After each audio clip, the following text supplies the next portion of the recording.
I need to buy something from them where they will ask me for my contact information so that they can carefully monitor my case. Why don't you just buy like electrolytes or something basic, or some vitamin C tablets for your immune system? I need a new pill splitter. Yeah, that could lead to a comedic discussion. Yeah, but you never really need an excuse. Like in Vietnam, it's like you can always stop by if you say hi. Cháu còn 2 tô lớn, mới còn 1 tô cháo sườn không đủ. Một tô sườn hả? Like nhỏ. Em còn nữa. Coi thử hả? I think she's saying she's running low on the cháo. The what? She's running low. Like it's barely gonna be enough. That's why she told the other guy to leave. Oh. The other guy that was sitting right here. She told him to leave. Well, he came in after us, so we're the customers that came in before him. What if I order something different? If she's out of oysters, I'll get clams. If she's out of clams, well, I'll get I was shrimp. thinking like because you ordered a small, right? But you ordered the extra rib. She might only be able to do the regular rib without the extra rib. You know what I mean? That's what I'm thinking. So you don't know what she's out of? She's saying that she's short. She's like the portions might only be enough. Like, because did you get a medium or large? Small. You got a small? That should be okay.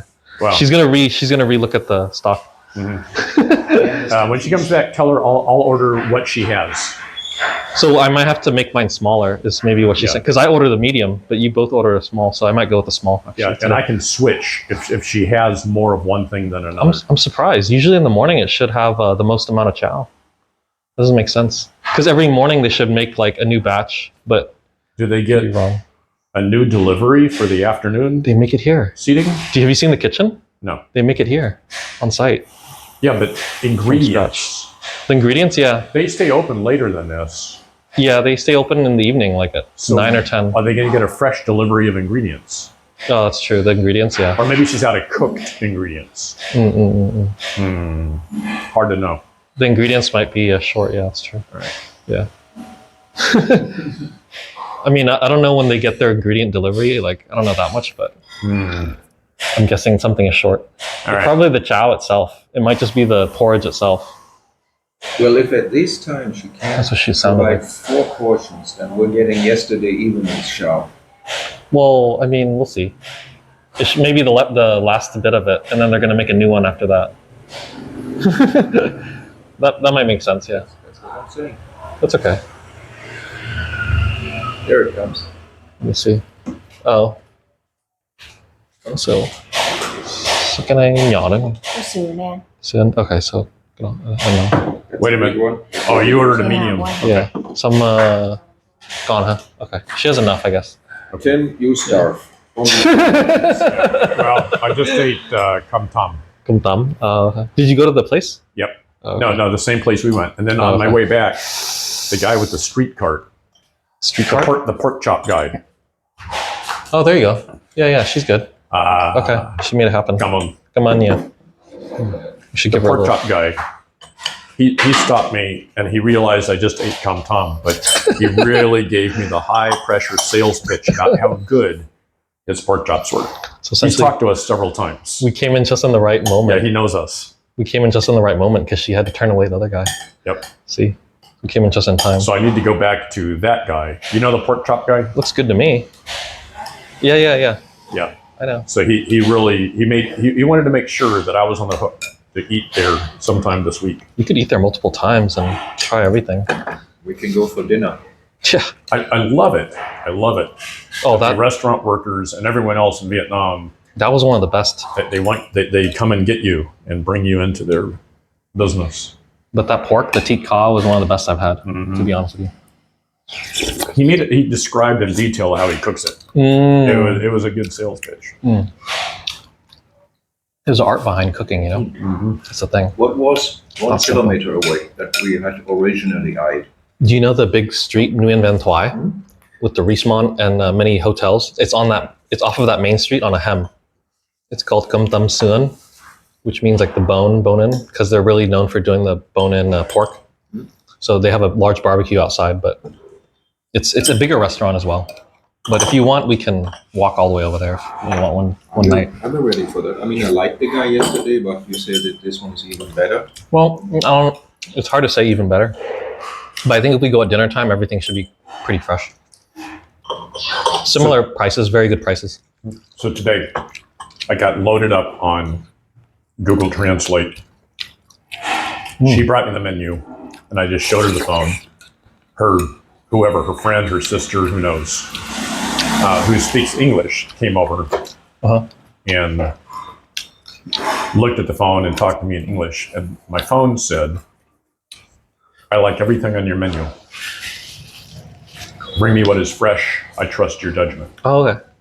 And she understood. Perfect. Which I think is a workflow that I'm going to start using from now on. Absolutely. That's what I do. But I just talk to them in Vietnamese. So there's no reason. Many things in my life are tracking in parallel. The way I'm working with the AI is I just keep learning to tell it less. I micromanage less. I let its creative juices flow without me boxing it in. Yeah. Now the way that I order noodles, same thing. Right. They bring me the menu. I don't need it. Yeah. That's very Just true. bring me something nice. You relate it to prompting an AI, yeah.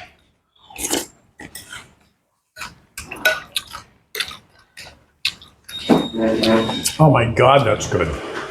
With the hot sauce? You put in the chili, right? This one? Both. Sometimes I do put in this. Could you order me extra cilantro?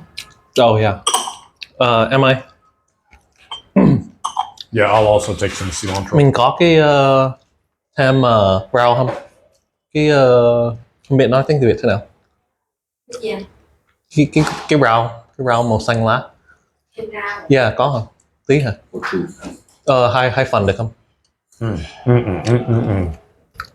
Oh, you guys can just, should give you a good amount. I like this extra because I was afraid of this place when I lived here in August. Right. Yeah, you didn't know what it was. Didn't know what it was. There were no gringos in here. Yeah. I just felt like I'm not qualified to eat here. Now I am. This Double the place spice. doesn't look like a restaurant. That's it. Exactly. I mean, it's a house, it's a homestay. It is not a restaurant. Yeah, it's a homestay, but they just happen to do that because it's such a suburban neighborhood, this area. Somehow they must have gotten into. Somebody said, "Hey, Yeah. what you're doing is good. Why don't sell it to customers?" I prefer this place because it's quiet and it's not chaotic. And then it's not like you have actual seats inside. You don't have to sit on street.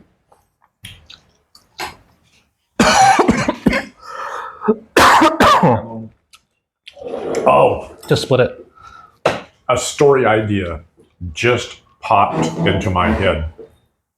Everyone hates the bun bao guy. Yeah. You make a story There's my about it? title. I give my story machine the title. And it parses every word for every significance and resonance in Vietnamese tradition, culture, values, and storytelling traditions. And then it drafts a treatment for me. Yeah. Here's what I would do with Everyone Hates the Bun Bao Guy. And I'm all, excellent. Writes me the entire story. That's a funny one. I might steal that. But you have to explain, like, I'm wondering if the AI is just off like your simple prompt of like, wouldn't know what it is unless you explain in more detail. Generally speaking, it comes back to me and explains in great detail many things I did not know about the Bun Bao Guy. Oh, okay. That is, so far, So it knows a lot. it knows a whole lot. Okay. That's surprising. Have you ever had the more I'm just letting it talk, giving it more leash, Yeah. the better it's doing for me. Have you ever had the banh bao? No, absolutely not, because I hate that guy. Actually, pretty good. Okay, the small, you get about the same porridge, but you get a lot less oysters, which makes sense. The price you pay for food here reflects the protein content. Smoking it. I don't believe it.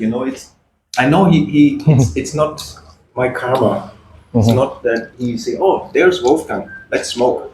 But it happens to me all the time. He's a foreigner. He's polite enough to go to the other side. Fuck this guy. I'm also sensitive to smoke too. I hate it. But sometimes I just try my best to avoid places where it's going to be like secondhand smoke. Because in California, we have really strict laws You cannot be even 25 feet within a building smoking. It's illegal. Good idea. And like obviously in restaurants and establishments, you cannot smoke. Down the road, Yeah. the coffee shop to the right, Yeah. people sit outside, windows open, so if you sit inside or out, it doesn't make any difference. Yeah. You're gonna breathe it in. That's why I love the Full Moon Cafe. It's closed. Inside. Yeah, real peace there. But there's never a lot of people smoking outside anyway. Rarely. What? Even on the patio. I mean, how many times you sit in a restaurant and a foreigner stands out front and smokes? It's just my luck. Yeah. You never smoked, right, in your past, I did. Wolfgang? I You did? And I fucked up my lungs with it. Oh, shit. Oh, I didn't know that. Started when I was 12. Yeah, my dad was once a smoker in the past as well. But before I think the time before I was born even, a long time ago. Most Vietnamese food Mhm. looks amazing. It's very Instagram friendly, Yeah, and it tastes even better. yeah, the presentation. This looks like a bowl of oatmeal. Yeah, It doesn't look good at all. yeah, It's very visually unappealing, yeah, and it tastes just as good as the Instagram. right. The looks are deceiving again. Yeah, Remember, as I it really mentioned, is. The looks are deceiving. You can't judge a book by its cover. But Yeah. for chow, it's a Even now, even Yeah. though I know it's delicious, I look at it and it's like, oh man, I'm not sure I want to eat. Yeah, it's a quintessential comfort food of Vietnam, though. Yeah, Do you know what I mean? And comfort food, it doesn't have to look pretty. that's true. It's not Beef, designed beef to. stew, and I make some killer beef stew. Yeah, It doesn't look like a whole lot, and it will reset your sense of reality. yeah, A really good beef stew yeah. with bay leaves from your mother's bay tree in it. Mm-hmm. In many places Garden in fresh. Spain and Portugal, it's the opposite. There are restaurants that have the whole menu set up so you can photo it and make photos. But the food doesn't taste The good. food, I wouldn't say it's bad, but it's very regular. Regular. Just normal food, but the presentation is like, wow. My friend said that about the food in Portugal for some reason, but I thought Portugal was supposed to have amazing food right next to Spain. Just go to the places Just that are not underwhelming. Instagram. Go to the local places. Mm. Chicken kitty Mhm. is one of the things. Mm. And the food is expensive, right? Because he was saying the same thing in Spain. I couldn't believe that. Like how expensive the food is. Better. On general, the food is half the price and double as good as in Spain. Somehow, I don't like to go to restaurants. What did you think about Spain's food when you went? Did you want to eat this? Expensive and bad. It's expensive and bad? Oh, okay. So he kind of confirms what you're saying. Well, he's been Generally. in Barcelona. Yes, Yeah, Barcelona, Spain. It's one of the main cities. Barcelona is famous for not being the most value-friendly Uh-huh. spot. It's like going to Manhattan Yeah, and saying that you can't afford America. Manhattan. Nowadays, of course, you can go to Iowa and you still can't afford America. But you get the idea. All right. That was coming up. All right, guys. You guys right here, eating clams. You have solved all my life problems. How so? Okay. I've got my second story. Oh, that's right. Okay. Just came to you. Everyone hates the Bun Bao guy, Right. and Bun Bao guy is going to be our protagonist. Oh. Bun Bao guy, the hero of our story, is the most hated character in urban Vietnamese daily life. That is a fantastic setup for a character arc. Uh-huh. I'm feeling the creative juices just bubbling. What do you think? Do you like this setup? I know it. Could be interesting. I might steal it. I shoot the guy several times, different maybe at night.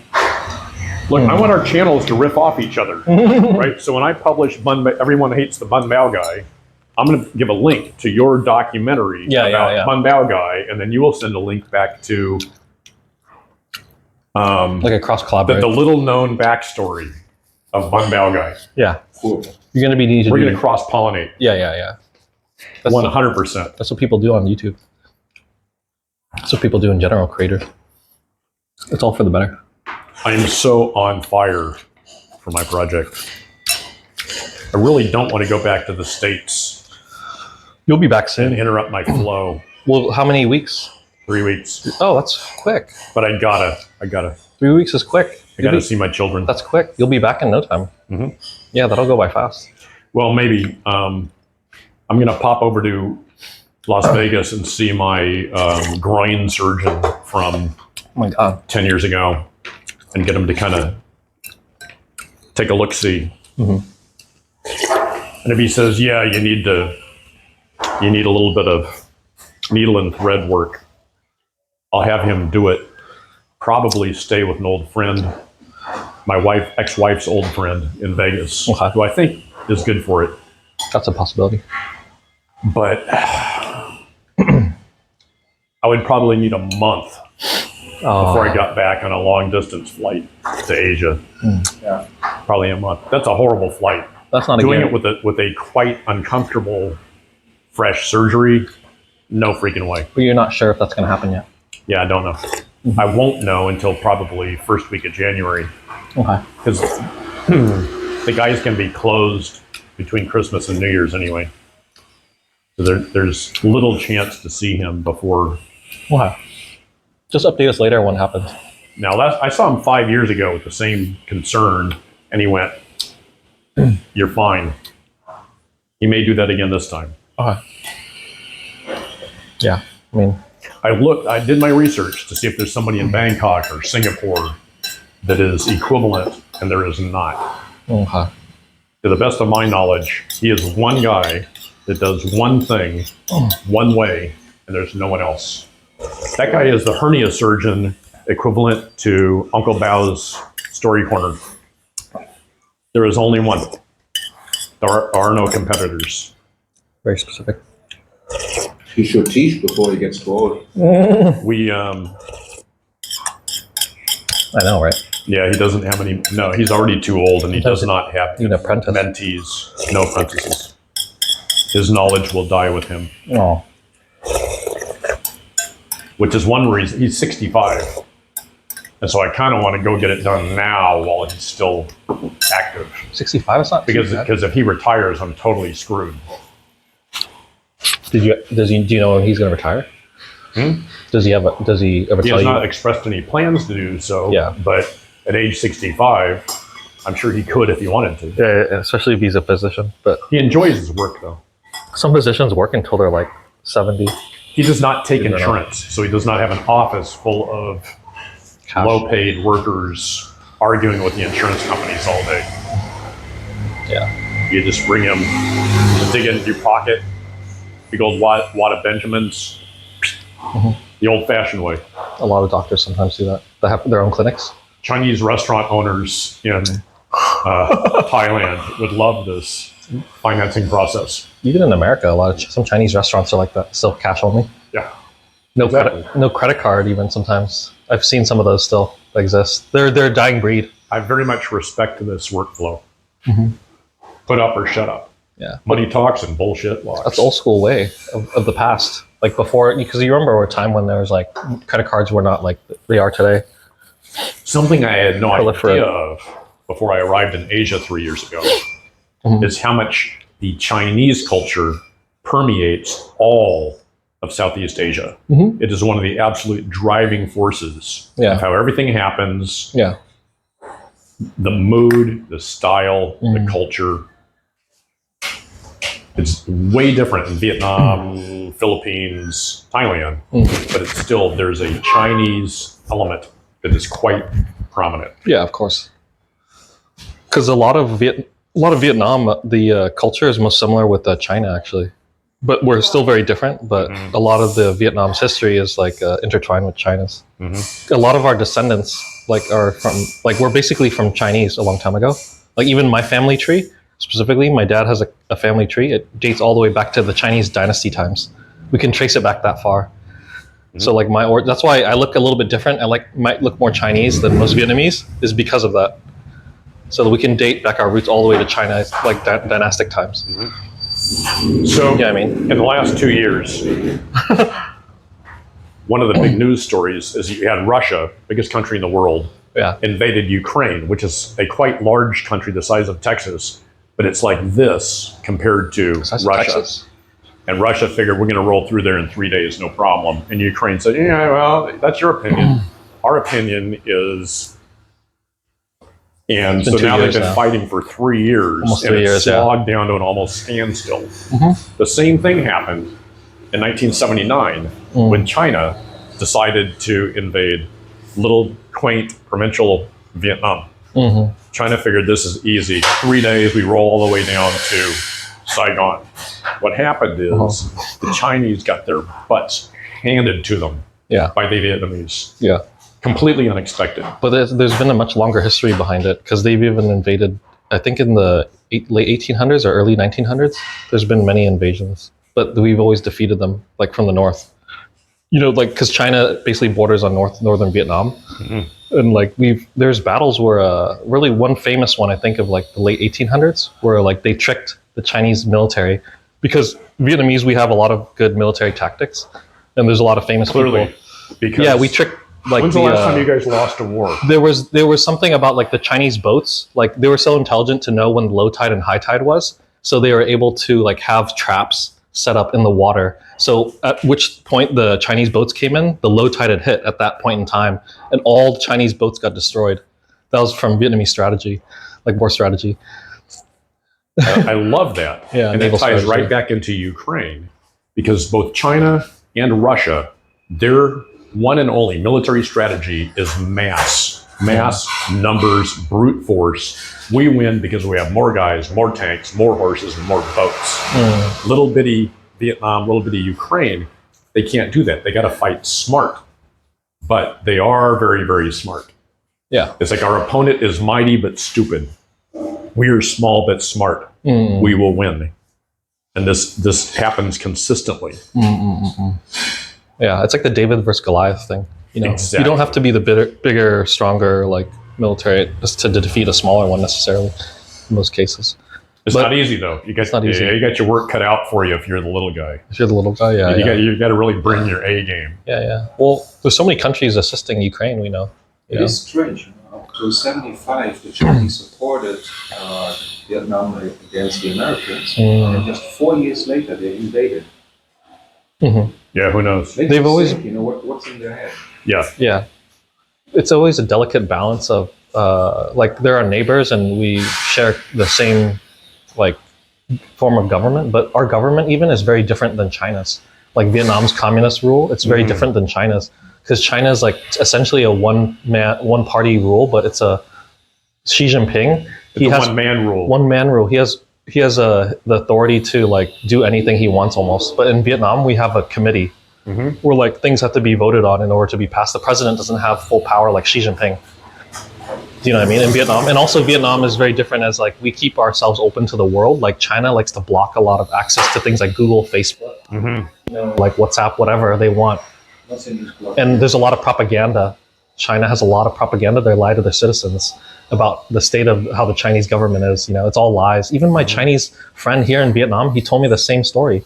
And he's lucky enough to spend time in Germany and in the United States. Like he went to school in Oregon and he also worked in Germany. So he knows how it is outside China.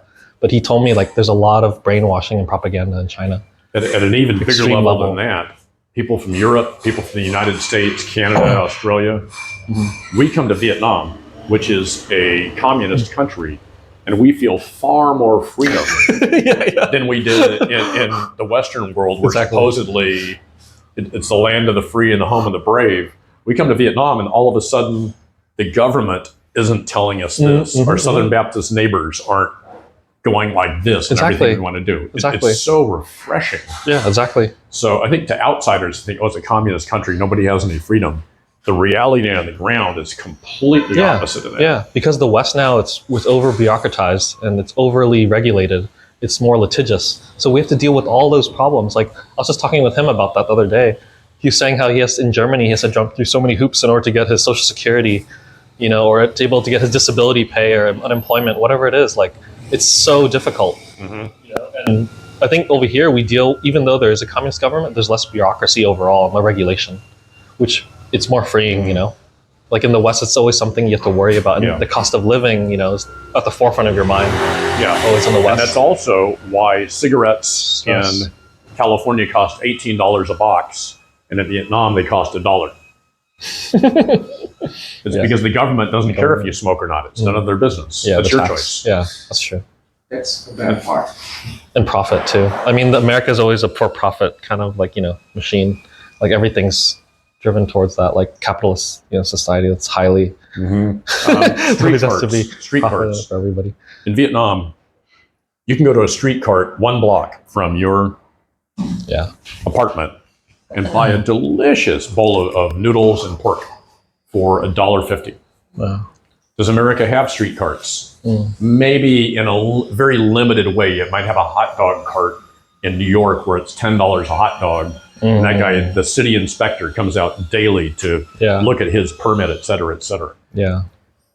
The Vietnamese noodle cart, as long as there's plenty of customers, it will not make you sick. Customers will not go to a dirty street cart. So it's safe to eat if customers are all around, locals now, not tourists, locals. Locals, yeah. And I assume that someone from the government may come around and get a little coffee money or maybe a free bowl of noodles or something, but it's not much. Again, freedom. Yeah, exactly. That guy would stand no chance in the Western world of running a similar business. Yeah. And so we are spoiled for choice in any service business or store category you can think of.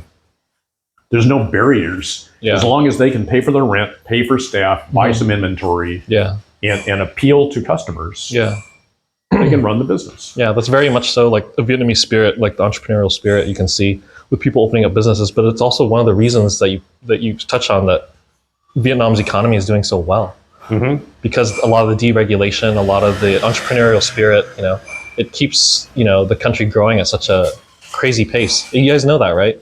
Vietnam's economy is now like the #1 in the world. It's the #1 fastest growing in the world. Yeah. And you can feel it, especially here in Da Nang. You can feel the energy. And I'm sure in Saigon as well, that entrepreneurial can do whatever I'm doing now. My mother cleans hotel rooms and I'm going to manufacture surgical instruments, right? Yeah. That attitude is what America used to be like. That's what America is famous for. Yeah. But no longer, well, it kind of is. There's a lot of innovation in California, New York, Texas, gentrifying places like Pittsburgh or even Detroit. So it still exists, but it's become a bit difficult, shop worn. But that vitality, that real freshness and vitality is very much in play in Vietnam right now. Yeah, I totally agree with you. I think it's a matter of like Vietnamese way, from my perspective, you guys might not realize, but we tend to do a lot more with very little resources. And Vietnamese people were incredibly resourceful. Like we don't think that just because we maybe don't have the right amount of money or the right tools to do something doesn't stop us. We always find a way to do it. You know what I mean? With less. But doing more with less, that's what gives it so much value, because it's like you're creating something, like you're saying, a little cart that maybe costs you so little to start up, but you can make an incredible bowl of noodles that maybe like even might be recognized on Michelin or something. Yes, Michelin exactly, guide. right. It's like, how is that possible? How is that possible? Somebody in the West would think that's fucking crazy. Like that somebody could do that, but it's possible in Vietnam. If I call the front desk of my building with a substantial malfunction of the mechanical equipment in my room, they'll say, we will send an engineer to evaluate your product. Right away. 5 minutes later, the housekeeper will show up with a rusty old screwdriver, and you're all, there's no chance. There is zero chance this will work. But it does work.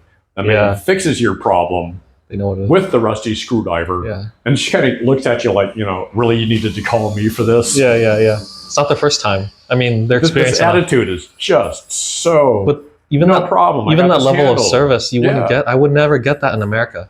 I would never get that kind of treatment. And even in California, like they're not going to show up in 5 minutes. No. Nobody's going to show up in 5 minutes to help you. No. Like even if you're in a hotel, that would rarely ever happen. Every day that I stay in this country, the more comfortable I feel, the more it's like, oh, you know what? Where I was staying before was dragging me down as a human being. Yeah. And Da Nang, and I hear this from many, many foreigners, Mhm. this place is lifting me up. There's a lot of other factors, but the place itself has an energy Yeah. that lifts your spirit. Absolutely. Yeah. I agree. Wolfgang's going, Yeah, I'm listening. You're listening. He understands. But like, I don't have to give you cues. yeah. But I think it's it's a great place, and you're just barely discovering it, Tim. There's a lot more layers of Vietnam that you haven't experienced, and there's a lot more culture out there, and It would be nice uncharted if territory. Vietnamese people, you could somehow communicate better, Mm. and I'd be able to go to the countryside. You want to go to the countryside? I would. I don't dare to. I mean, that's pretty bold. This is what I did in Thailand. I Yeah. had motorbikes and I drove all over. I drove to places on purpose where there's never been a foreigner before. Yeah. But do you still want to do that now, like at your age? Experience I that? would do a motorbike tour. Yeah. Really? Okay. What's That's pretty bold. what I did in Thailand? I'll do it now. No problem. That's pretty bold. Maybe not that long and that far. Uh-huh. Right. I drove on a scooter like 250, 300 kilometers. Yeah. I wouldn't do that. Yeah. You seem like more of an adventurous guy, like that takes a risk, like that you want to get yourself in an uncomfortable situation. That's Yeah. And explore. Yeah. It seems like you're like that kind of guy. But I mean, yeah, you have to have a certain personality for that. yeah, exactly. I couldn't. This AI generated video I put up, that is real. That is a real story that happened to me Yeah. years ago. Yeah. I don't know if you've seen it. We saw the one you showed last night that he hovered on. Yeah. But in I have to watch the complete one, everything. But yeah. Okay. Yeah, I'm just the opposite. No, I know. I almost never drift more than 4 blocks from where I live because there's no reason to. One day. No reason to. It will take me a year just to absorb this neighborhood. Well, it's better for you to have like a fixer or a guide to take you. Otherwise, it's going to be difficult. That's you. Yeah. I know. But there's more. Like one day, like with Nin, we'll go across and we'll try the Boom Cha place. you know? Yeah, I'm all for it. Right. And then that's something increasingly, to get you out. as I'm there. building, Whole city over there. as I'm building the community around Uncle Bao's Story Corner, people are coming to me. Vietnamese people are coming to my building to sit down and talk and build community. Yeah. This is astonishing to me. Yeah. Absolutely astonishing. In America, zero chance. Zero chance. Yeah. I mean, you even try to talk to someone and they're all like, they Agree walk with on you. the other side of the street. Yeah, that's the problem with the West. I think in general, even in Germany, people don't talk to each other anymore. There's no community, right? In Germany? People talk to their dogs. Yeah, but Yeah. like they don't talk to their neighbors anymore. They don't go to community events and interact with people face to face because it more and more like now with technology, face to face communication is going to be more important. Like in person, real life communication. Like Yeah, people are spending too much there is time. The 70-year-old widower and widow, they walk along with the dog and they talk to the dog. They don't look at you. You don't have even a chance to say hello, going by. They're talking to their dogs. Right down here, it started raining last week, and I ducked under an awning at a convenience store.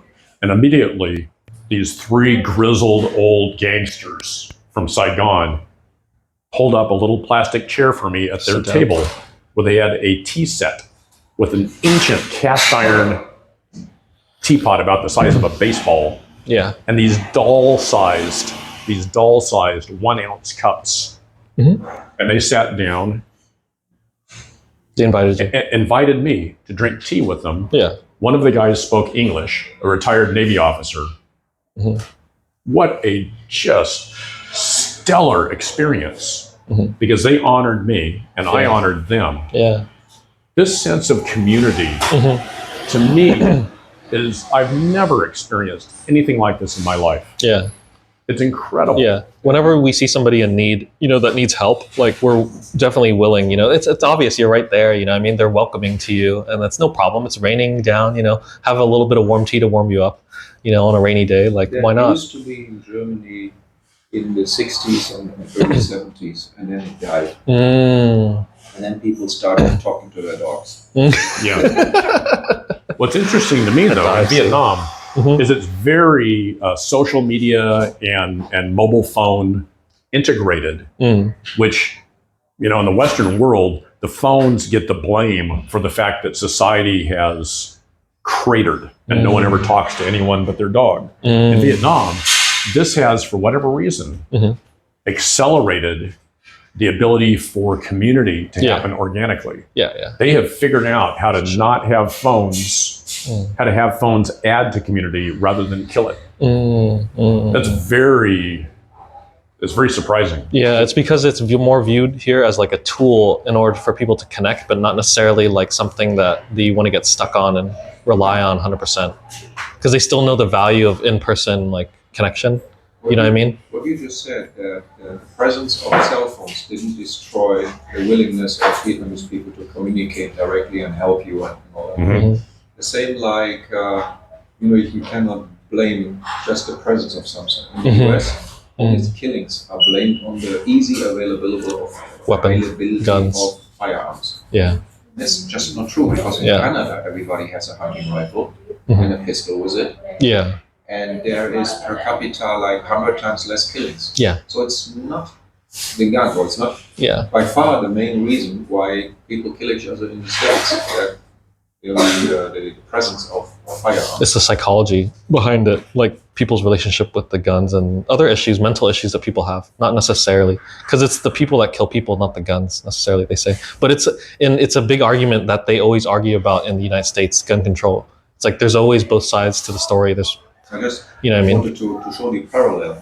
You know? No, you're right. You have a point. You have a point. Said, you know, people have, like, especially young people, they are glued to their phones, and they don't talk to their peer, and they talk much less to old geezers like us. Yeah. But that's not it's not hitting the point. Yeah. Well, in America also, like, we have a culture where like people, like the young generation, they don't necessarily respect elders. But in Vietnam, it's instilled in our culture. Like, we always respect people older than us. And that's even how we address people in Vietnamese. We have to address you with respect in a certain way with the words, right? Which you guys probably heard of. I feel right? it. Yeah, you feel it, yeah. They have to respect the elders, even listen to them, but like, you know, you don't have to agree with everything they're saying to you, but like, you still have to give them respect at a certain level. In America, no. We don't have that. That was one reason why I came here, because I think in the US, it seemed like it's exactly the opposite. Oh, okay. You're despised, you know, people spit at you. Really? It's like, why you don't die young? If you're old? That's bad. You take enough space here. Honestly. That sounds extreme. To be fair, there are quite a lot of older people in the States that are not very likable for various reasons. Yeah. But that's more on an individual level. So your results do improve if you seek to be someone that is positive to interact with. Yeah, absolutely. It's on an individual level. Everyone's different, right? Everyone's.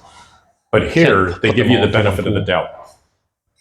Here, if I am a sociable, respectful person, then that will grow into a relationship. Whereas in America, there's no chance for them to even know that about me. You could say here, they give you the benefit of the doubt. Back home, they don't give you time of the day. Yeah, exactly. It's Germany. Sounds like okay, that's pretty tough. It's gotten hard. Why in Germany do they not respect the older generation now? I can't tell. But it started when I was young, because we had this generation gap.